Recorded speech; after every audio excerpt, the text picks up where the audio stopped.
A lot of our banks really should be completely in public hands right now.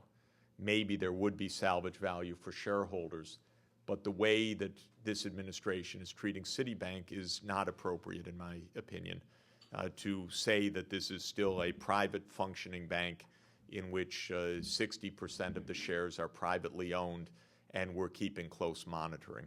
This is a myth, and the whole administration is rampantly filled with Citibank officials, and I think that even just from an optical point of view, which counts in a democracy a lot, this is not an appropriate way to be proceeding at this point. This bank does not have the value. The shareholders are on the hook, and there's too much conflict of interest or apparent conflict of interest to be pretending that this is a normal bank. With AIG, we have a share that's a heavy majority, but you see we don't go up to the 80% mark. We really own the whole thing, thank you. But we don't go up to the whole amount because then we'd have to put it on balance sheets in certain ways. We trigger other obligations, which in fact are there latently but not there visibly. So I think there's too much game playing actually and not recognizing the hit right now. And I fear the political consequences even more than the financial consequences. I fear not so much the zombie banks, but the poisoning of the politics of who's really running things. Why is Wall Street continuing to get large bailouts? If we need to bail it out, at least let's own it so we can run it for the interests of the country and then wind down what needs to be wound down. To my mind, that's politically a more palatable proposition, not in only populist terms, but in democratic society terms, that we don't know for whose interests these deals are being made.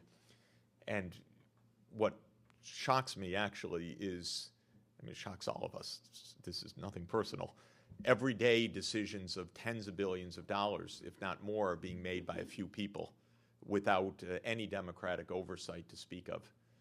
And this, I think, is inappropriate. Democratic oversight is difficult. We've not done a great job of it, but I think we need to get back to the practice of it. And this seems to me like a good place to start, actually. Now, there's one more huge channel which I think is probably the most important of all, in fact, and that is that we all feel poorer. And when we feel poorer, we spend less.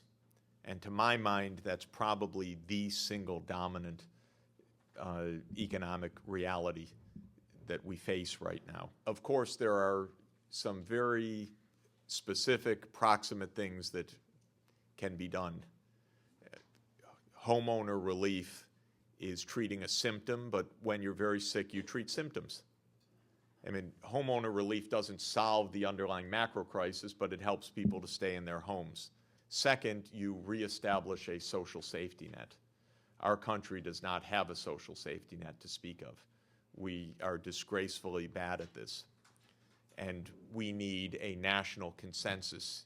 Even the Republican Senate and House should show some decency right now. They've not shown it yet.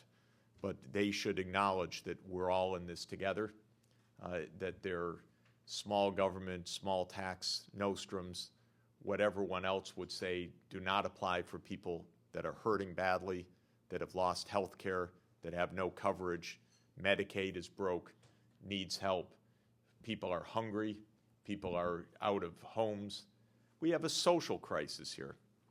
We've had a social crisis for a long time, which we never wanted to look at.